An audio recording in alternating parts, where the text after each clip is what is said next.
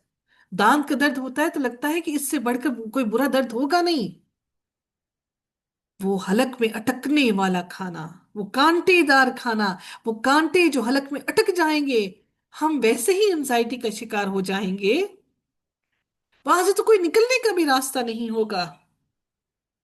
يوم ترجف الأرض والجبال وكانت الجبال كثيبا مهيلا، جس دن زمین اور پہاڑ تھر تھرائے جائیں گے اور پہاڑ مثل بھری ریت کے ٹیلوں کے ہو جائیں گے۔ ریت کے ٹیلے ہوتے ہیں نا، ریت کے ٹیلے کیا ہوتے ہیں؟ جب ہم لوگ گھر کی کنسٹرکشن کر رہے ہوتے ہیں تو ریت کے ٹیلے، ریت منگواتے ہیں تو وہ ریت کو ایسے زمین پر نہیں بچھا دیتے بلکہ ریت کے ٹیلے بن جاتے ہیں اونچے اونچے۔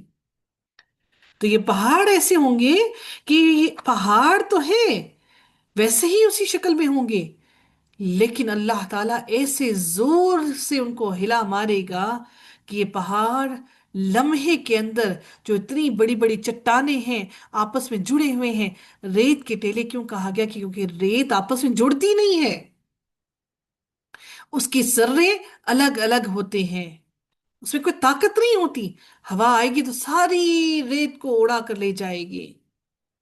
تو اللہ تعالیٰ نے یہ پہاڑ اس لیے بنایا کہ زمین ہلے نہ، اس روز پہاڑ، وہ یوم ترجف، تم دیکھو گے اپنی آنکھوں سے اس پہاڑ کو، جس دن زمین اور پہاڑ تھر تھرا جائیں گے۔ یوم ترجف الارض والجبال، اتنی زوردار زلزلہ ہوگا کہ زمین اور پہاڑ دونوں تھر تھرا جائیں گے، اور پہاڑ اس تھر تھرانے کے بعد ریت کے ٹیلوں جیسے ہو جائیں گے۔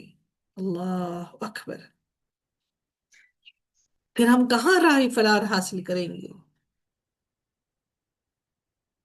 اللہ رب العزت پھر فرماتے ہیں کہ انا ارسلنا الیکم رسولا شاہدا علیکم کما ارسلنا الی فرعون رسولا، بے شک ہم نے تمہاری طرف بھی تم پر گواہی دینے والا رسول بھیج دیا ہے، جیسے کہ ہم نے فرعون کے پاس رسول بھیجا تھا۔ یعنی جو قیامت والے دن تمہارے اعمال کی گواہی دے گا، کون؟ وہ رسول تمہارے اعمال کی گواہی دے گا۔ ہر رسول اپنی امت کے بارے میں گواہی دے گا کہ اللہ میں اس کے لیے، اس کی طرف تیری ہدایت لے کر آیا، میں نے اپنا کام، اپنا منصب پورا کر دیا۔ شاہدن، گواہی دینے والا، علیکم، تم پر، کما ارسلنا الی فرعون رسولا، جس طرح کہ ہم نے فرعون کی طرف رسول بھیجا۔ جب اللہ نے فرعون، اب اللہ تعالیٰ نے رسول کی گواہی کے بعد سب سے بڑی فرعون کی بات کیوں کہی؟ اس لیے کی کیونکہ اللہ تعالیٰ نے فرعون کو ہمارے لیے باعث عبرت بنایا۔ اللہ تعالیٰ نے اپنی تمام تمام تر نعمتیں اس کو عطا کر دی، دولت، مال، اس کے بعد بیوی، اس کے بعد اللہ تعالیٰ نے اس کو رعایا اتنی زیادہ عطا کی، اور اس نے کیا کیا؟ فَعَصَى فِرْعَوْنُ، فرعون نے نافرمانی کی۔ فعصى فرعون الرسول فأخذناه أخذا وبيلا، فرعون نے نافرمانی کی، کس کی؟ رسول کی۔ تو ہم کیا ہم رسول کی نافرمانی نہیں کر رہے؟ نافرمانی کرنا کس کو کہتے ہیں؟ ہاں، نعوذ باللہ، ایسا تو نہیں کہ نافرمانی کوئی بہت بڑی بات ہو، نافرمانی رسول کی ایک بات کو نہ ماننا تمام باتوں کو نہ ماننے کے مترادف ہے۔ آپ اس چیز کی مثال کو اپنی زندگی سے صرف اس بات سے دیکھیے، آپ اپنی زندگی کے گھر کی تمام فرائض منصب اپنے ادا کرتے ہیں، اپنی رسپانسبلٹیز کو پوری طرح ادا کرتے ہیں، گھر کا ایک کام آپ نے نہیں کیا، آپ کے شوہر کی بات ایک ناگوار آپ کے شوہر کو گزری، وہ آپ کی تمام کی تمام نیکیوں کو، آپ کی تمام کی تمام اچھائیوں کو، جو جو آپ نے اس کے لیے کیا، سب کچھ بھول کر آپ کو یہی تانا دیا جائے گا تم ہمیشہ سے ایسی ہی ہو، تم سے کبھی کچھ نہیں ہوتا۔ تو انسان جس طرح سے، یہ اللہ تعالیٰ نے ہم لوگوں کو یہ ساری باتیں اس لیے ہمارے مزاجوں کو بنایا تاکہ ہم سمجھ سکیں کہ انسان اگر دوسرے انسان کی ایک بات کو نہیں مانتا تو انسان اس کی تمام باتوں کو بھول جاتا ہے۔ اسی طرح رسول کی ایک بات کی نافرمانی، اللہ تعالیٰ کی ایک نافرمانی تمام باتوں کی نافرمانی کے مترادف ہے۔ ایسا نہیں ہو سکتا کہ ہم اللہ کی ایک بات کو مانیں اور دوسری بات کو ہم اللہ کی چھوڑ دیں۔ It's not possible. اللہ تعالیٰ فرماتے ہیں جب اس نے رسول کی نافرمانی کی تو پھر ہم نے اس کو پکڑ لیا، فَأَخَذْنَاهُ وَأَخَذًا وَبِيلًا، تو فرعون نے اس رسول کی نافرمانی کی تو ہم نے اسے سخت وبال کی پکڑ میں پکڑ لیا۔ اس میں اہل مکہ کو تنبیہ کی جا رہی ہے کہ تمہارا حشر بھی بالکل ویسے ہی ہوگا۔ تو آج ہم مسلمان جو دنیا کے اندر اتنی پستیوں میں ضلالت میں ہیں، وہ ہمارے اپنے ہی کارناموں کی وجہ سے ہیں۔ ہم ہر طرح سے، ہر طرف سے نافرمان ہیں اللہ کے۔ فَكَيْفَ تَتَّقُونَ إِن كَفَرْتُمْ يَوْمًا يَجْعَلُ الْوِلْدَانَ شِيبًا، تم اگر کافر رہے تو اس دن کیسے پناہ پاؤ گے جو دن بچوں کو بوڑھا کر دے گا۔ اللہ اکبر! یہ وہ دن ہوگا، شیبن در حقیقت اشیبو کی جمع ہے، قیامت والے دن قیامت کی ہولناکی سے بچے بوڑھے ہو جائیں گے، لمحوں میں، سیکنڈز میں۔ ہم کہتے ہیں نا کہ، میں اس کی ایک مثال آپ کو صرف اتنی سی دیتی ہوں کہ میری والدہ کے انتقال کے بعد میرے بال سفید تو تھے ہی، لیکن ان کے انتقال کے بعد میرے بال مہینوں کے اندر پورا سر سفید ہو گیا۔ کیوں سفید ہو گیا؟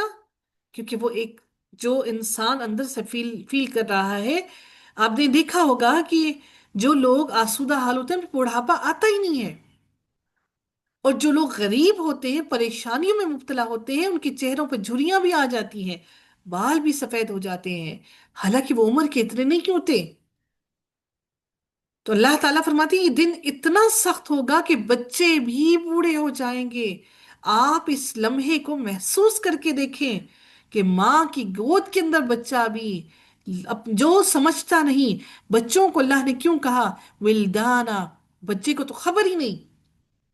آپ بچے کو کوئی بات سمجھانا چاہیں، چھوٹا بچہ بھی چلنا سیکھا ہو، ٹوٹلر ہے، they don't know anything, they don't understand anything۔ ہم اپنے، اگر ہمارے 5 7 10 سال کے بھی بچے ہوں تو وہ بھی بات نہیں سمجھتے۔ یہ تو چھوٹے بچوں کی بات کی جا رہی ہے، نو مولود سے چھوٹے چھوٹے بچے جو چلنا پھرنا، ابھی تو شاید بولنا چالنا سیکھتے ہوں، یہ معصوم بچے، یہ جب اس قیامت کی سختی کو دیکھیں گے، شیبا، بوڑھے ہو جائیں گے، سیکنڈز کے اندر اندر، لمحوں کے اندر اندر وہ جوانی سے بڑھاپے تک کا سفر طے کر لیں گے، سیکنڈز کے اندر۔ یہ اس کی سختی ہے قیامت کی۔ السماء منفطر به كان وعده مفعولا۔ اللہ رب العزت فرماتے ہیں، اب حدیث میں آتا ہے کہ قیامت والے دن اللہ آدم علیہ السلام کو کہے گا کہ اپنی اولاد میں سے جہنم کے لیے نکال لے۔ حضرت آدم علیہ السلام فرمائیں گے یا اللہ کس طرح؟ اللہ تعالیٰ فرمائے گا ہر 1000 میں سے 999 لوگ، سمجھ رہے ہیں؟ ہر 1000 لوگوں میں سے 999 لوگوں کو جہنم کے لیے نکال دے۔ جب یہ بات اللہ تعالیٰ کی طرف سے اس بات کا اعلان کر دیا جائے گا، اس وقت حمل والی عورتوں کا حمل گر جائے گا اور بچے بوڑھے ہو جائیں گے۔ یہ بات صحابہ کرام کے دل کو اتنی سخت گزری، اور ان کے چہروں کے رنگ اڑ گئے، چہرے فق ہو گئے۔ تو نبی کریم صلی اللہ علیہ وسلم نے فرمایا کہ قوم یاجوج ماجوج بھی وہ ان 999 لوگوں میں شامل ہوگی، اور تم میں سے بھی ایک ایک بندہ اس میں لازم ہوگا۔ نبی کریم صلی اللہ علیہ وسلم فرماتے ہیں کہ اللہ کی رحمت سے مجھے امید ہے کہ تمام جنتیوں میں سے آدھا آدھا تم ہم لوگ ہوں گے، یعنی ہم لوگ نبی کریم صلی اللہ علیہ وآلہ وسلم کی امت ہوں گے۔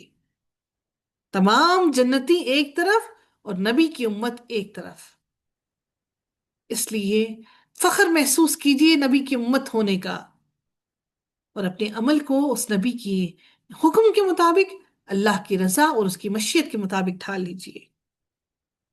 السماء منفطر به كان وعده مفعولا، جس دن آسمان پھٹ جائے گا، اللہ تعالیٰ کا یہ وعدہ ہو کر ہی رہنے والا ہے۔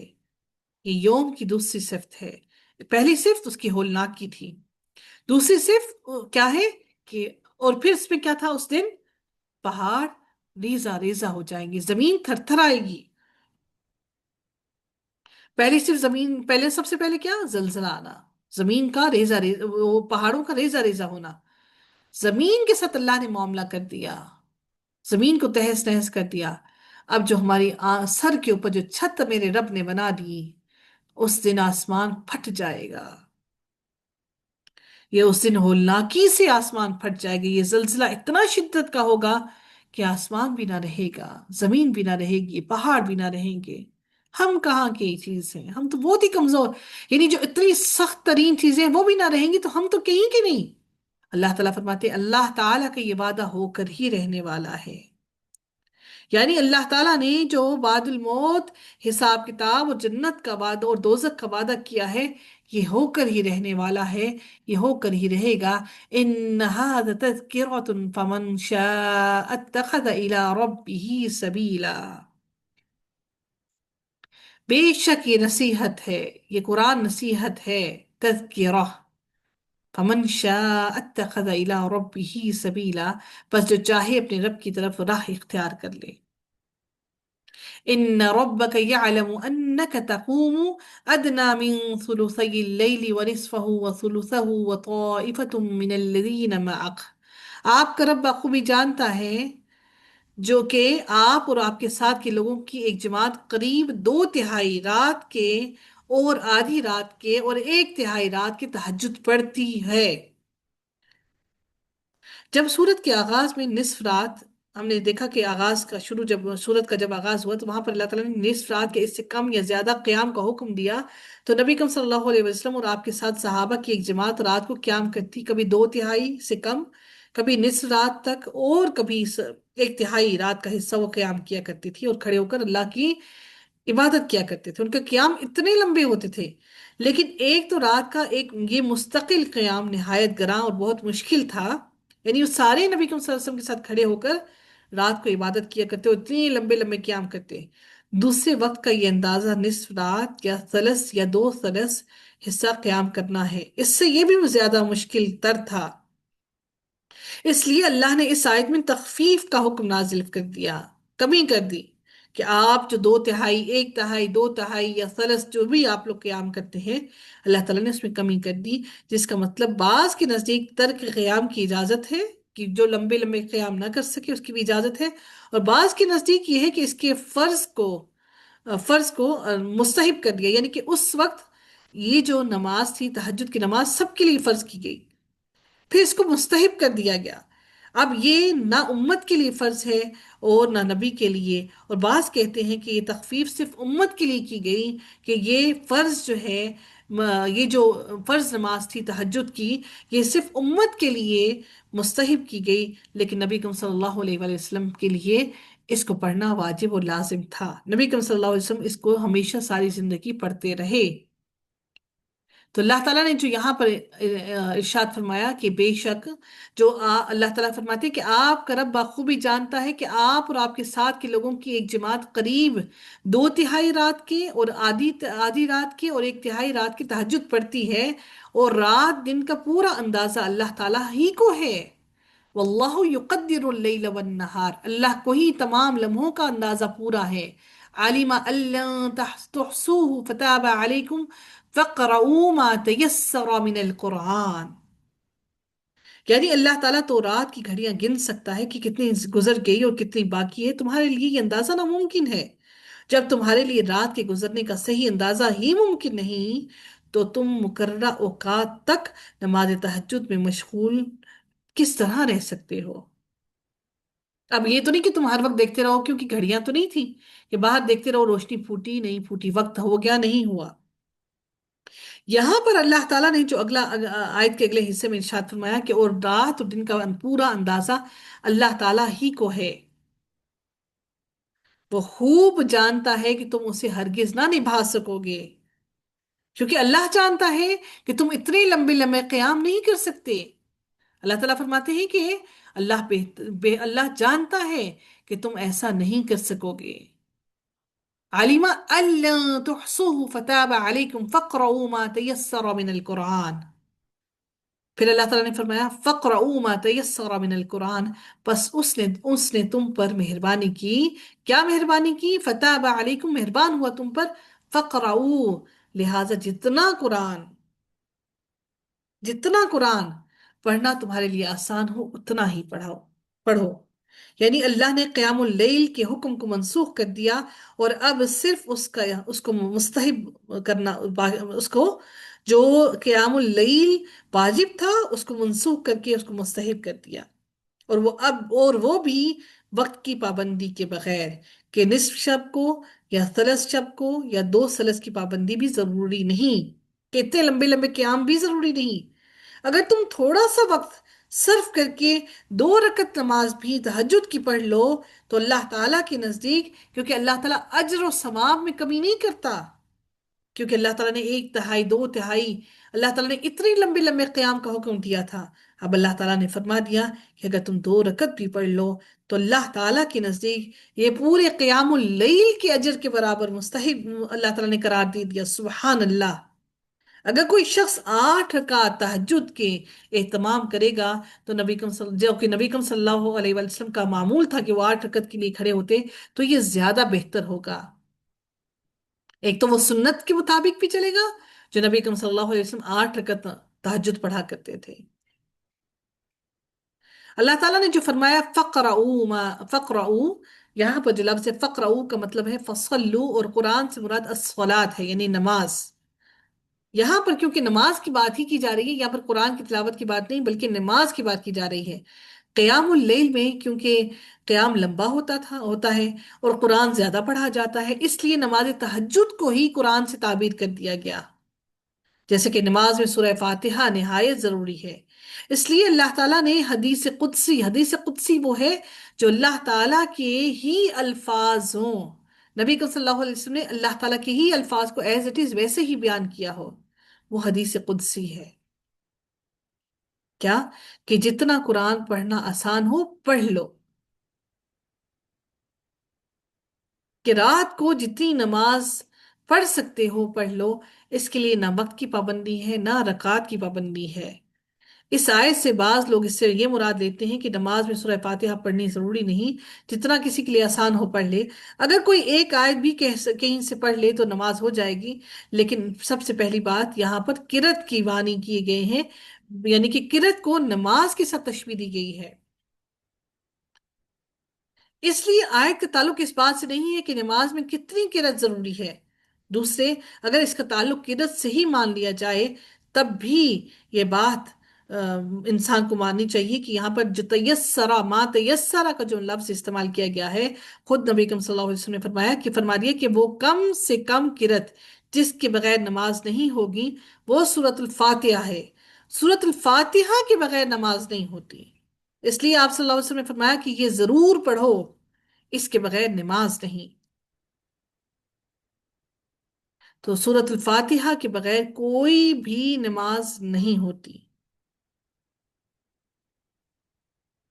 اس کے بعد ہمیں قرآن کی آیات کو سورۃ الفاتحہ کے ساتھ آگے ملانا لازم ہے، وہ تھوڑی ملائے زیادہ ملائے اس کی کوئی پابندی نہیں ہے۔ آپ ایک ہی آیت کو 5 دفعہ 10 دفعہ 15 دفعہ بھی پڑھ سکتے ہیں، اس پر بھی کوئی پابندی نہیں ہے۔ اللہ تعالیٰ فرماتے ہیں یبتغون من فضل اللہ، تو جتنا تم پڑھنا چاہو تم پڑھو، جو تمہارے لیے آسان ہو وہ تم پڑھو۔ تو اللہ تعالیٰ فرماتے ہیں یہاں پر آگے مزید اس آیت کے اگلے حصے میں وَآخَرُونَ يَضْرِبُونَ فِي الْأَرْضِ يَبْتَغُونَ مِن فَضْلِ اللَّهِ، وہ جانتا ہے کہ تم میں بعض بیمار بھی ہوں گے، بعض دوسرے زمین پر چل پھر کر اللہ تعالیٰ کا فضل یعنی روزی بھی تلاش کریں گے، یعنی تجارت اور کاروبار کے لیے سفر کرنا اور ایک شہر سے دوسرے شہر میں یا ایک ملک سے دوسرے ملک میں جانا بھی جائز ہے۔ اللہ تعالیٰ فرماتے ہیں اس لیے اللہ جانتا ہے، وہ جانتا ہے کہ تم میں سے بعض بیمار بھی ہوں گے، بعض دوسرے زمین میں چل پھر کر اللہ تعالیٰ کا فضل یعنی روزی بھی تلاش کریں گے، اور پھر اللہ تعالیٰ فرماتے ہیں وَآخَرُونَ يُقَاتِلُونَ فِي سَبِيلِ اللَّهِ، اور پھر اللہ تعالیٰ نے کیا فرمایا، اور کچھ لوگ اللہ تعالیٰ کی راہ میں جہاد بھی کریں گے۔ اسی طرح جہاد میں بھی مشقت ہے، سفر اور مشقتیں کرنی پڑتی ہیں۔ یہ تینوں چیزیں، بیماری، سفر اور جہاد، یہ تینوں چیزیں مشکل ہیں۔ اور اس کے ساتھ اللہ تعالیٰ نے قیام اللیل کا بھی ذکر کیا، کیونکہ وہ بھی انسان کے لیے بڑا مشکل اور صبر آزما ہوتا ہے۔ انسان کو صبر کرنا پڑتا ہے، کس پر؟ اپنے نفس کے خلاف جنگ کر کے۔ اللہ تعالیٰ نے ان چیزوں کا ذکر جہاد کے ساتھ کیا، کیونکہ رات کے وقت اٹھنا اپنی نفس کے ساتھ جہاد کرنا ہے، اور سب سے مشکل ترین جہاد اپنی نفس کے ساتھ جہاد کرنا ہے۔ اللہ تعالیٰ فرماتے ہیں کہ سو تم بآسانی جتنا قرآن پڑھ سکو، یعنی فقرؤوا ما تیسر من، پھر سے وہی بات آئی، بس پڑھو فقرؤوا ما تیسر من، کہ پھر جو تم آسانی سے قرآن پڑھ سکو اتنا پڑھو۔ پھر اللہ تعالیٰ نے تخفیف کی کہ کم اگر تم آیتیں پڑھ سکتے ہو تو کم پڑھو۔ اس کے بعد اللہ تعالیٰ نے اللہ تعالیٰ نے ذکر کیا کہ وَأَقِيمُوا الصَّلَاةَ وَآتُوا الزَّكَاةَ وَأَقْرِضُوا اللَّهَ قَرْضًا حَسَنًا، اور زکوٰۃ دیتے رہا کرو اور اللہ تعالیٰ کو اچھا قرض دو۔ اب اس سے مراد کیا ہے اچھا قرض دینا؟ یعنی اللہ تعالیٰ کی راہ میں حسب تو ضرورت اور توفیق تم خرچ کرتے رہا کرو، اور جو تم دو گے اللہ تعالیٰ اس کو 700 گنا تک، بلکہ اللہ تعالیٰ جتنا چاہے گا